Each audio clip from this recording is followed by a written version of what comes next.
चले जाइए आगे। काम चालू हो गया। आगे चले जाइए, आगे चलिए। चलो। बस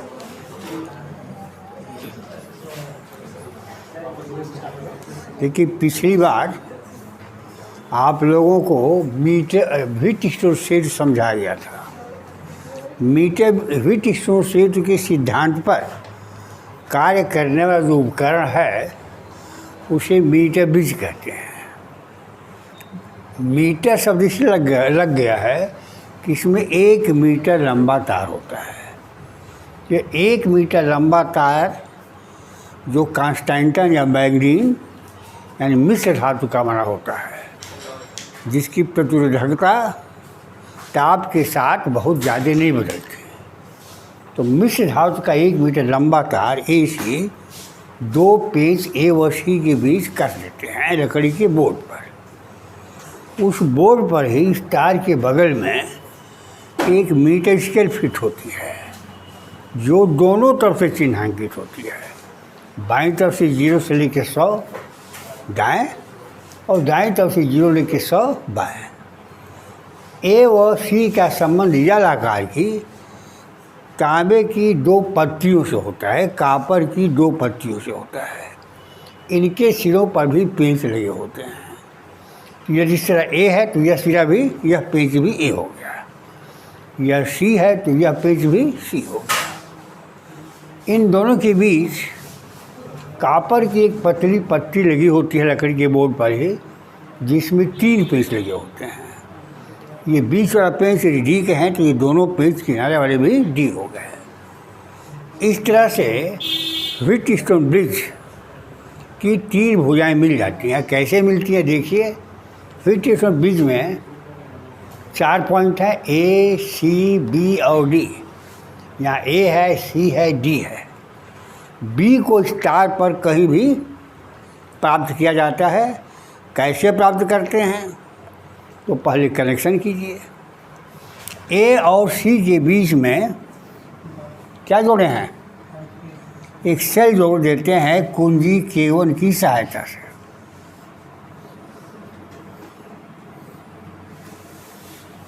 सेल जुट गई। ए और डी के बीच में प्रतिरोध R जुड़ा है। ए और डी के बीच में प्रतिरोध बॉक्स जोड़ देते हैं। ये है रेजिस्टेंस बॉक्स। ये प्रतिरोध R हो गया। डी और सी के बीच में उस तार को जोड़ते हैं जिसका प्रतिरोध या विशिष्ट प्रतिरोध ज्ञात करना होता है। डी और सी के बीच में उस पेंच को जोड़ेंगे जिसका प्रतिरोध या विशिष्ट प्रतिरोध ज्ञात करना होगा। डी के और बी के बीच में गैलोमीटर जोड़ते हैं।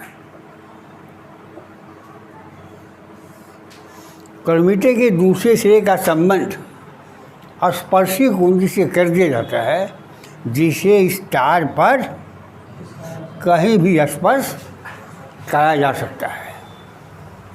तो ऐसी जगह स्पर्श कराते हैं ताकि धारामापी का विक्षेप शून्य हो जाए। तो ए से बी का प्रतिरोध बी हो गया, बी और सी के बीच का प्रतिरोध क्यू हो गया। इस तरह से व्हीटस्टोन सेट की 4 भुजाएं पी, क्यू, आर और एस प्राप्त हो गए। लेकिन प्रयोगशाला में यदि आपको करना होगा कि ये पूरा कनेक्शन कर लें जैसा चित्र में हमने बनाया है।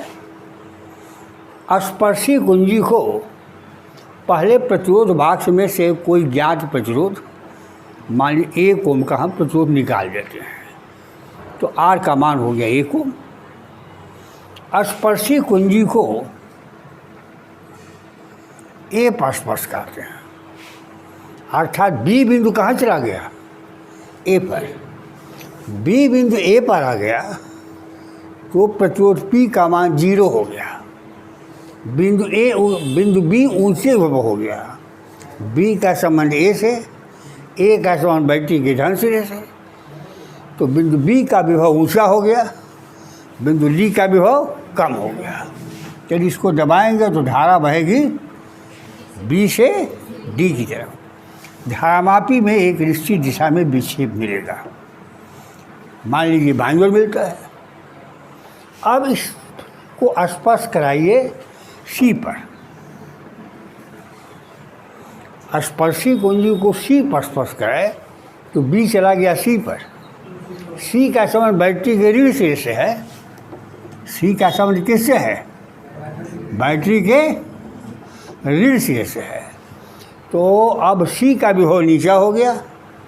सी का संबंध क्या किया है हमने? स्पर्श कराया है बी को कहाँ? सी पर। बी को सी पर स्पर्श करा तो बी का संबंध बैटरी के ऋण सिरे से हो गया। बी नीचे विभव आ गया, डी ऊंचे विभव हो गया। अब धारा बहेगी डी से बी की तरफ। धारामापी में विक्षेप की दिशा बदल जाएगी। तो प्रैक्टिकल स्टार्ट करने के पहले इतना कर लेंगे। पहले बी का स्पर्शी कुंजी को ए पर स्पर्श कराए, विक्षेप बाईं ओर। सी पर कराए, विक्षेप दाईं ओर।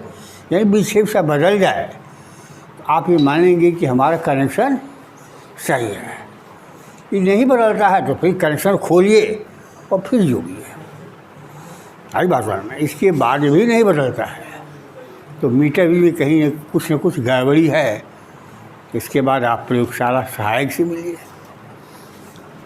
मान लीजिए यहाँ विक्षेप बाईं ओर आ गया, यहाँ विक्षेप दाईं ओर आ गया तो कहीं न कहीं अविक्षेप की स्थिति होगी। मान लीजिए बिंदु बी पर अविक्षेप की स्थिति प्राप्त होती है जिसकी यहाँ से दूरी यल है। तो यहाँ से दूरी कितनी हो गई? 100 माइनस यल। अब P/Q बराबर R/S। बी से ए तक का प्रतिरोध P है, बी से सी का प्रतिरोध Q है। तो R/S बराबर P/Q। P का मतलब ए बी तार का प्रतिरोध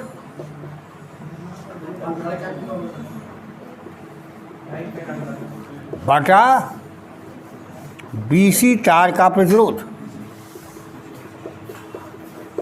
तार का प्रतिरोध उसकी लंबाई की अनुपाती होता है। तो ए बी की लंबाई L है तो L बटा 100 माइनस L। तो R और S का अनुपात निकल गया। तो S बराबर 100 माइनस L अपान L गुणे R। देखिए यस का मान निकालना होगा तो 100 माइनस L बटा L गुणे R। L मालूम है, R मालूम है, यस का मान निकल जाएगा। यह पहली रीडिंग हुई। दूसरी रीडिंग प्राप्त करना हो तो 1 ओम का प्रतिरोध यहाँ लगा दीजिए, 2 ओम का प्रतिरोध निकाल दीजिए। तीसरी लेनी हो तो 2 और 1 3 ओम का प्रतिरोध निकाल दीजिए। एक बार 2 निकालिए फिर 1 निकालिए, 3 ओम हो गया। फिर अभिक्षेप की जाँच कीजिए तो 3 पाठ आ जाएंगे। तीनों पाठों से अलग अलग यश का मान निकाल देंगे। यही कहानी ख़त्म नहीं हुई है। अब इंटरचेंज कर देंगे। प्रतिरोध तार यश को लगाएंगे रिसेस बॉक्स पर और रिसेस बॉक्स को लगाएंगे यश के स्थान पर। फिर 1 ओम, 2 ओम और 3 ओम का प्रतिरोध निकालेंगे। अब की बार अभिक्षेप स्थिति निकालेंगे का पाठ इधर के जीरो से नोट करेंगे, बाईं तरफ की जीरो से। जब प्रतिरोध बॉक्स दाईं तरफ था तो अभिक्षेप स्थिति दाईं तरफ की जीरो से नोट किया था। जब प्रतिरोध बॉक्स दाईं भुजा में आ जाएगा तो अभिक्षेप स्थिति का पाठ दाईं तरफ की जीरो से नोट करेंगे।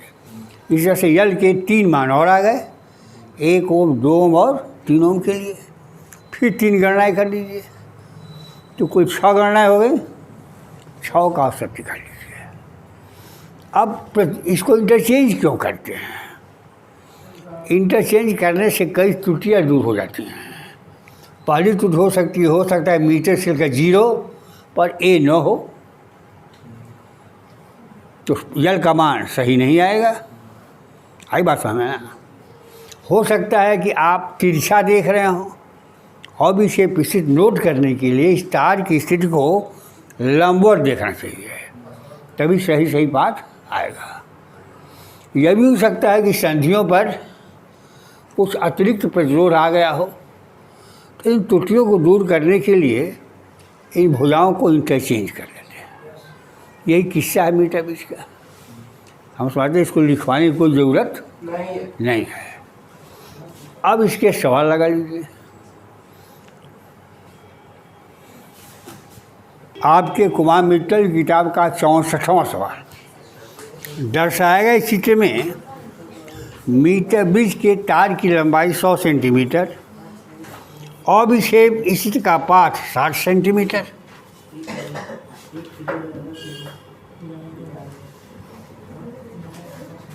यह पाठ है 60 सेंटीमीटर, तो यहाँ से यहाँ तक की दूरी हो गई 40 सेंटीमीटर, नहीं हो गई।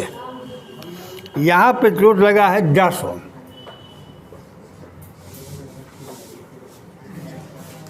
यह प्रतिरोध है 8। यहाँ 10 ओम का है, यहाँ 8 है, तो 10/8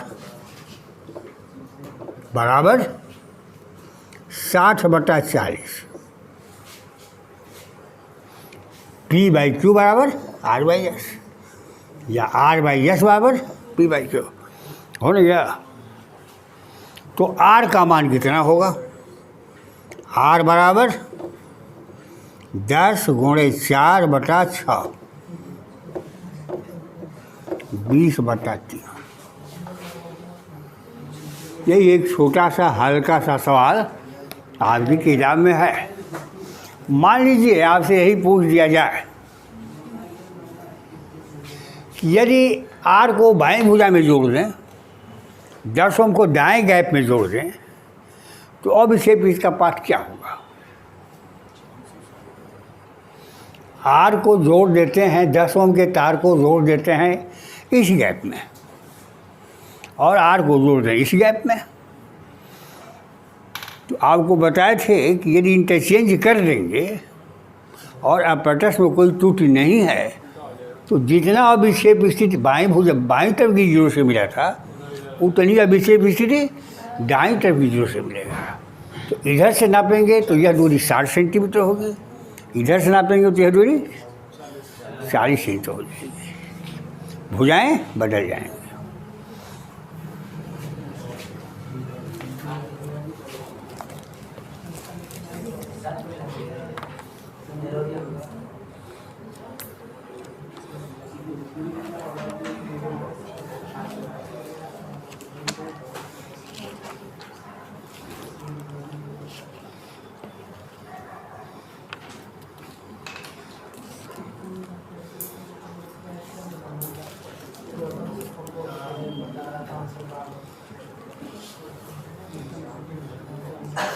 आप जरा आ जाइए प्रतियोगी परीक्षाओं में। क्वेश्चन नंबर 32 है मीटर ब्रिज पर। किसी मीटर क्षेत्र की दो भुजाओं में प्रतिरोध 5 ओम और 8 ओम के लगे हैं। R के समांतर क्रम में एक और प्रतिरोध लगा देते हैं तो संतुलन बिंदु 1.6 जलवन पर प्राप्त होता है। R का मान ज्ञात कीजिए।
देखिए ये 4 गैप हो गए, आर, एस, पी और क्यू। ये ना हुआ, ये बाएं भुजा हो गई, ये दाएं भुजा हो गई, ये बाएं भुजा इधर की हो गई, दाएं भुजा इधर की हो गई। तो कह रहा है कि मीटर ब्रिज की 2 भुजाओं में 5 ओम और 8 ओम के प्रतिरोध हैं। जब आर के समांतर क्रम में 8 ओम का एक और प्रतिरोध जोड़ देते हैं तो संतुलन बिंदु 1.6 जलवा प्राप्त होता है। प्रतिरोध आर का मान बताइए। मान लीजिए यहाँ पर जलवन पर प्राप्त होता है, तो संलग्न भुजाओं में लगे प्रतिरोधों के अनुपात बराबर होते हैं। तो 5/8 बराबर L1 अपान 100 में L1। ये नहीं हुआ, L1 अपान 100 में L1। अब इसके समांतर क्रम एक और तार जोड़ दिया, तो अब ये प्रतिरोध हो गया R/2। तो 5/R/2 बराबर 1.6 L1 बटा 100 माइनस L1, 100 माइनस 1.6 L1। प्रतिरोध आर का मान ज्ञात कीजिए, ये जो कहा है। अब कैसे लगाएंगे आगे? ये हो जाएगा 10/R बराबर 1.6 L1 बटा 100 माइनस 1.6 L1। समीकरण 1 और समीकरण 2 हो गए। आपके पास 2 अज्ञात राशियां हैं, एक आर और एक L1। तो क्या करेंगे अब? समीकरण 2 में समीकरण 1 से भाग दे दीजिए तो आर खत्म हो जाएगा। तो 10/R बटा 5/R, 10/R बटा 5/R बराबर 1.6 L1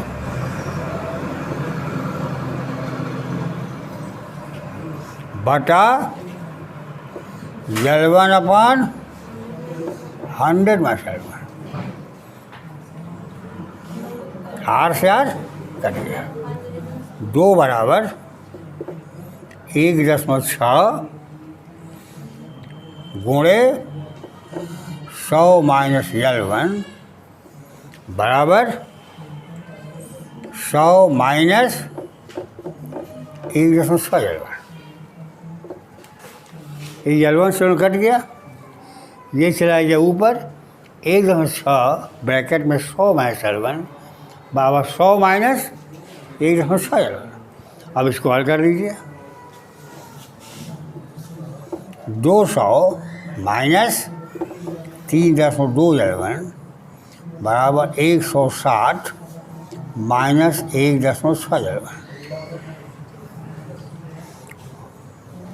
या 200 माइनस 160 बराबर 3.2 L1 माइनस 1.6 L1 बराबर 1.6 L1। ये हो गया 40। तो L1 बराबर 40/1.6। अब L1 का मान यहाँ रख के आर का मान निकाल लीजिए। आई बात समझ में? जैसे यहाँ की ओर आर जोड़ा था तो अब इसे भी L1 आई थी, तो 5/R बराबर L1 बटा 100 माइनस L1। इसके समांतर क्रम में एक तार और जोड़ दिया, तो इस भुजा का तुल्य प्रतिरोध R/2 हो गया। तो 5/R/2 संतुलन बिंदु कितना आती है? 1.6 L1 पर। तो 1.6 L1 बटा 100 माइनस 1.6 L1 भाग दे दीजिए, L1 का मान निकल गया और L1 का मान यहाँ रख दीजिए।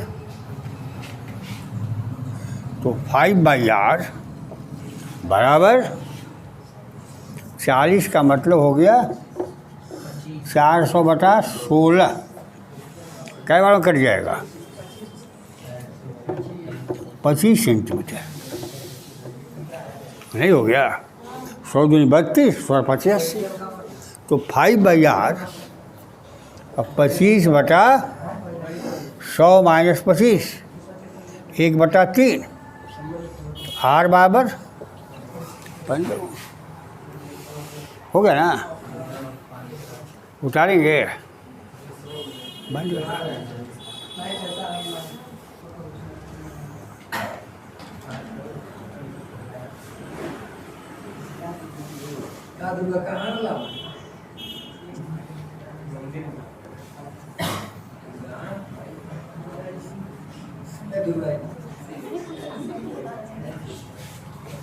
दिया गया है कि मीटरबिज के प्रयोग में एक गैप में 2 ओम का प्रतिरोध जोड़ा जाता है, दूसरे गैप में प्रतिरोध यश जोड़ते हैं। क्या जोड़ते हैं? प्रतिरोध यश। प्रैक्टिकल करते हैं आप तो संतुलित कहीं आता है, मानिए यल दूरी पर आता है। प्रश्न में कह रहा है यदि प्रतिरोधों को बदल दें, इस गैप को यहाँ कर दें, इसको यहाँ कर दें, तो संतुलन बिंदु 20 सेंटीमीटर सरक जाता है। क्या सरकेगा? इसको समझने के लिए दिया है कि यश का मान 2 ओम से बड़ा है। क्योंकि 2 ओम छोटा है तो यल का मान कम होगा, अभिक्षेप स्थिति का मान कम आएगा। आई बात समझ ना? ये छोटा प्रतिरोध है तो बाईं भुजा का प्रतिरोध भी छोटा होगा, तार की लंबाई कम होगी। इसको इधर कर देंगे तो बड़ा प्रतिरोध आ जाएगा। इस तार की लंबाई ज़्यादा होनी चाहिए तो दाईं ओर सरकेगा। इधर सरकेगा दाईं ओर। तो माना प्रथम स्थिति में अभिक्षेप स्थिति यल दूरी पर मिलती है। माना अभिक्षेप स्थिति प्रथम सिरे से यल दूरी पर प्राप्त होती है। तो माना अभिक्षेप स्थिति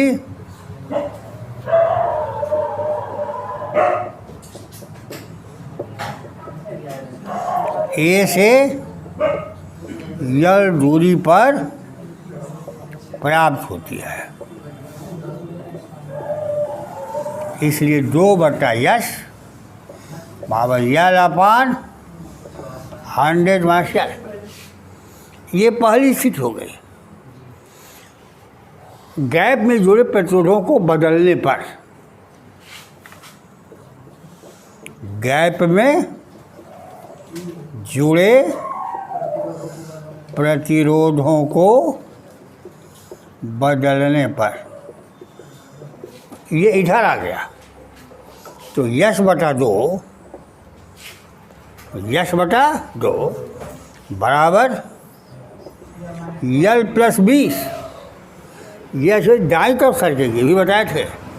ये प्रतिरोध का बड़ा हो जाएगा तो इस तार की लंबाई भी बड़ी हो जाएगी। यल प्लस 20/100 माइनस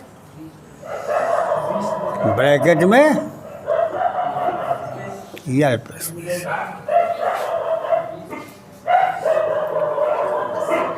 हो गया? क्या निकालना है आपको? संतुलन बिंदु 20 सेंटीमीटर सरक जाता है तो ठीक है।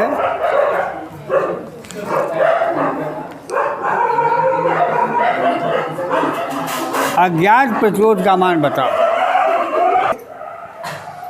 अब 2/यश है या यश/2 है? भाग जो घबरा जाएगा, गुणा कर दीजिए। 2/यश गुणे 2/यश को यश/2। अब यल अपान 100 माइनस यल गुणे यल प्लस 20 बटा 80 माइनस यल।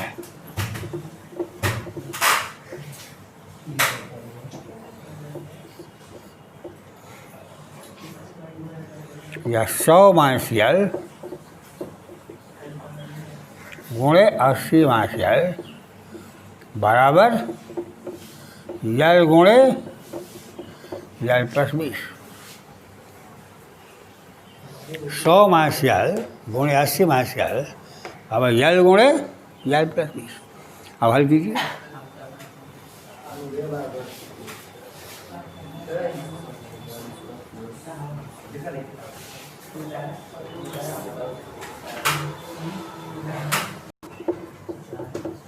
यल बराबर 40। तो समीकरण 1 से 2 बटा यस बराबर यल अपान 100 माइनस यल, तो ये हो गया 40 बटा 60 2 बटा यस, तो यस बराबर 12 बटा 4 बराबर 0।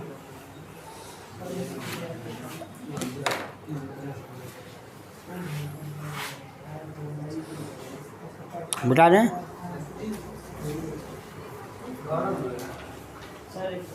कोई दिक्कत नहीं है।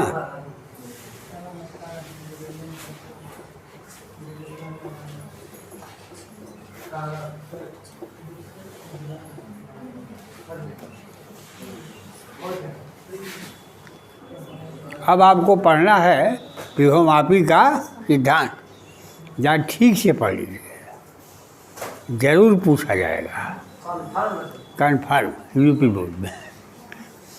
इसमें विभवमापी का सिद्धांत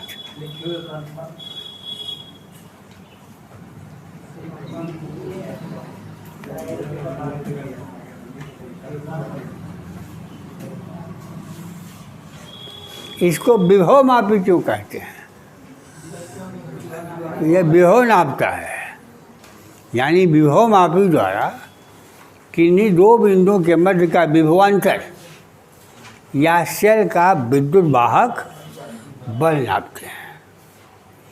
किन्हीं दो बिंदुओं के मध्य का विभवांतर अथवा सेल का विद्युत वाहक बल नापते हैं। इसमें एक लंबा तार होता है जो मिश्र धातु अर्थात कांस्टेंटन या मैग्नीन का बना होता है। इस तार का व्यास हर जगह समान होता है, मतलब समान व्यास का मिश्र धातु कांस्टेंटन या मैग्नीन का बना हुआ एक लंबा तार ए बी होता है, जो दो पेचों के बीच कसा होता है। इसके बगल में एक स्केल लगी होती है।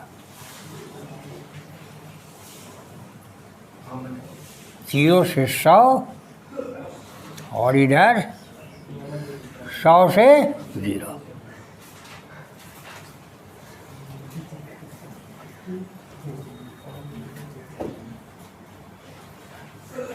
बस इतना ही है।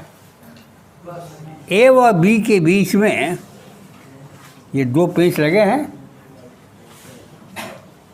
ए व बी के बीच में एक बड़ी बैटरी जोड़ देते हैं, धारा नियंत्रक और कुंजी की सहायता से। इतना कर लीजिए, जोड़ लिया, कुंजी को प्रेस कर दिया, इससे धारा बहने लगी।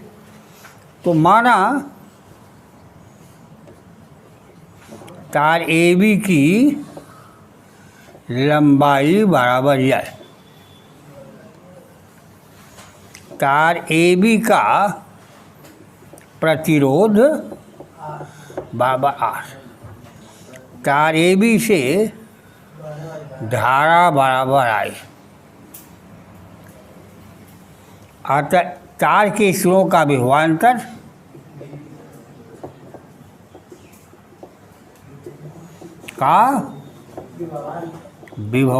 भी बराबर आर इंटू आई। तार के एकांक लंबाई पर उत्पन्न विभवांतर को विभव प्रवणता कहते हैं। तार की एकांक लंबाई की सिरों पर उत्पन्न विभवांतर को विभव प्रवणता। तो विभव प्रवणता बराबर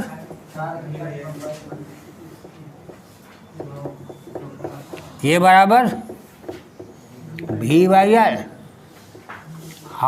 I बटा R। धारा को बदलेंगे, विभवांतर बदलेगा, विभव प्रवणता बदलेगी।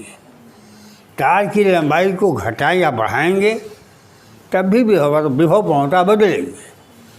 लंबाई को अधिक कर देंगे, विभव प्रवणता कम हो जाएगी। अब जिस सेल का विद्युत वाहक बल ज्ञात करना होता है उस सेल के धन सिरे को A पर जोड़ते हैं। ध्यान दीजिए, दोनों बैटरियों के धन सिरे A पर, इसके ऋण सिरे को जोड़ते हैं एक सुग्राही धारामापी से, सुग्राही धारामापी के एक सिरे से, और दूसरे को जोड़ते हैं स्पर्शी कुंजी से। और आपको बताए थे कि प्रयोगशाला में स्पर्शी कुंजी नहीं देते, हाथ में स्पर्शी कुंजी बना लीजिए। स्पर्शी कुंजी से जोड़ दिया। अब मान लीजिए हम इस तार को A के निकट J पर स्पर्श करा दें तो क्या होगा? कुछ होगा? जो बैटरी की धारा आ रही थी, A पर पहुंच रही थी, उसको जाने का एक मार्ग और मिल गया, AEGJ से होते हुए, ऐसे वामावर्त जाके अपनी धारा मिल जाएगी। इस बैटरी की धारा भी बहेगी दक्षिणावर्त। तो इस नीचे वाले परिपथ में दो धाराएं हो गई। ऊपर बैटरी की धारा वामावर्त, नीचे सेल की धारा दक्षिणावर्त। जब जिसकी लाठी उसकी भैंस, जो सशक्त होगी, बेवकूफ़ का देखो, जिसकी लाठी उसकी भैंस की कहावत चरितार्थ होगी, जो सशक्त होगी। यदि A व J के मध्य का विभवांतर इस सेल के विद्युत वाहक बल से कम है तो सेल की धारा प्रभावी होगी और बैटरी से बहने वाली धारा की दिशा ये परिपथ में धारा दक्षिणावर्त होगी। धारामापी में विक्षेप बाईं तरफ होगा या दाईं तरफ होगा। मान लेते हैं बाईं तरफ हो रहा है। कब होगा? जब स्पर्शी कुंजी को A के निकट J पर स्पर्श कराएंगे तो AJ का विभवांतर इसके विद्युत वाहक बल बैटरी B1 के विद्युत वाहक बल से A व J के मध्य का विभवांतर इस सेल E के विद्युत वाहक बल से कम है तो इस सेल की धारा प्रभावी होगी, इसमें बनी धारा दक्षिणावर्त होगी। अब हम इसको B के निकट स्पर्श करा देते हैं J2 पर। अब AJ2 के मध्य का विभवांतर सेल के विद्युत वाहक बल से बड़ा हो गया। बड़ा हो जाए तो ऊपर बैटरी की धारा इस परिपथ पर प्रभावी हो जाएगी और धारा बहेगी किधर? वामावर्त।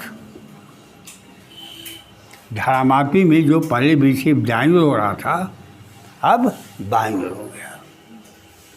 आई बात समझ में?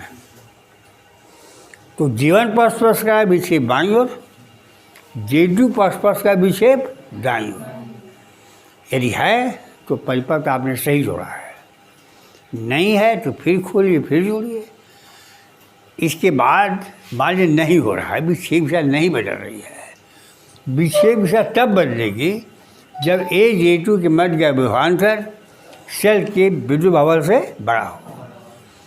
तो विभवांतर कम होगा तो बदलेगी नहीं। तो धारा नियंत्रक का उपयोग करते हुए तार AB से बहने वाली धारा को बड़ा कर लीजिए। I बढ़ जाएगा तो विभवांतर बढ़ जाएगा। हाँ, आई बात है ना? धारा नियंत्रक उपयोग करने के बाद भी वे दिशा नहीं बदलती है, इस बैटरी को चेंज कर दीजिए। बड़े विद्युत वाहक बल की बैटरी ले लीजिए। तो यहाँ बाईं ओर, यहाँ दाईं ओर। तो कहीं ना कहीं ऐसा बिंदु मिलेगा जहाँ विक्षेप होगा ही नहीं।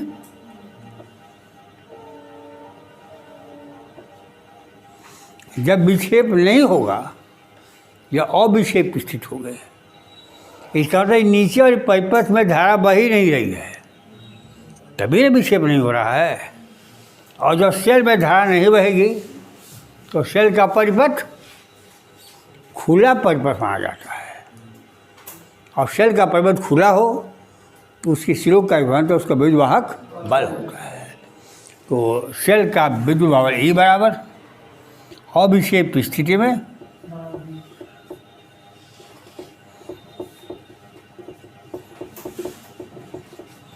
AG के मध्य का विभवांतर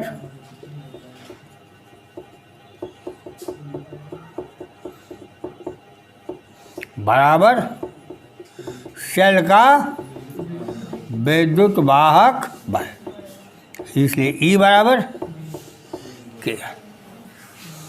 तो विभव प्रवणता ज्ञात हो तो विद्युत बल ज्ञात हो जाएगा। अब विभव प्रवणता ज्ञात करने के लिए K का मान निकालना पड़ेगा। अब K का मान निकालने के लिए एक स्टैंडर्ड सल लीजिए जिसका विद्युत वाहक बल ज्ञात हो। या तो नीचे से ले लीजिए या प्लेटिनम इरिडियम से ले लीजिए जिसका विद्युत वाहक बल ज्ञात हो। और उस ज्ञात सेल के लिए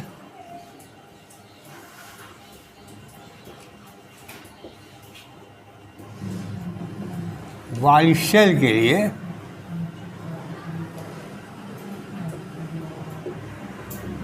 अविक्षेप स्थिति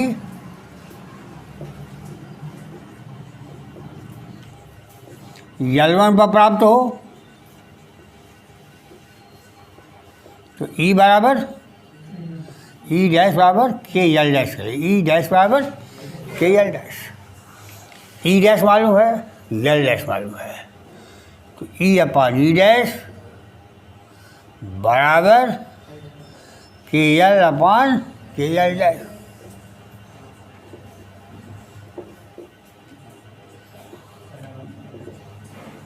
दाएं पक्ष की सभी राशियाँ मालूम हैं, इसलिए इस सेल के विद्युत बल की गणना हो जाएगी। तो यह तो सिद्धांत पूछा जाता है।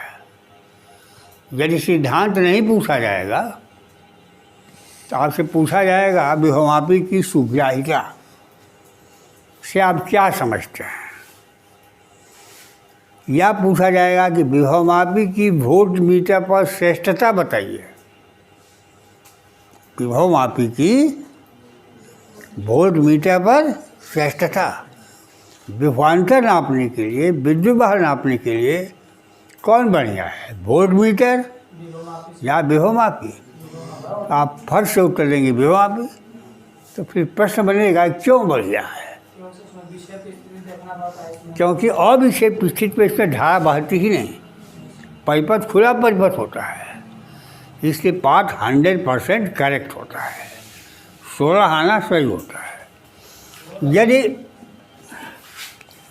आप वोल्ट मीटर से नापें, ये I हो गया, ये प्रतिरोध R हो गया, V बराबर R इंटू I, सही सही विभवांतर ये हुआ। अब हम कह दें कि आप वोल्ट मीटर से नापिए, तब यहाँ चट से वोल्ट मीटर बांध दिया, जो धारा आई जा रही थी उसका कुछ भाग आई जी इधर से और इधर आई माइनस आई जी हो गए। फिर ए व बी के मध्य विभवांतर भी डैश बराबर I minus I G into R, I minus I G into R. अब ये जो भी डैश है वो भी से छोटा है, तो वोल्ट मीटर से जो भी पाठ नापेंगे वह वास्तविक पाठ से कम होगा, यह वास्तविक पाठ के निकट होगा यदि आई जी का मान कम से कम रहे। और आई जी का मान कम से कम तब होगा जब वोल्ट मीटर का प्रतिरोध बहुत उच्च हो। इससे वोल्ट मीटर का प्रतिरोध बहुत उच्च रखते हैं ताकि इससे कम धारा बहे और विभवांतर के पाठ में कम त्रुटि आवे। त्रुटि तो रहेगी, कम से कम त्रुटि आए। आदर्श वोल्ट मीटर तब होगा जब आई जी का मान शून्य हो जाए। आई जी शून्य हो जाएगा जिसका प्रतिरोध अनंत होना चाहिए, और जब आदि शून्य हो जाएगा, इससे धारे नहीं बहेगी, तो विभवांतर क्या नापेगा। और विभवमापी में और बीच में धारा नहीं बहती, अर्थात यह अनंत प्रचुर का एक आदर्श वोल्ट मीटर है। इसलिए विभवमापी से ज़्यादा श्रेष्ठ है पोटेंशियोमीटर। बाकी बात कल बताएंगे।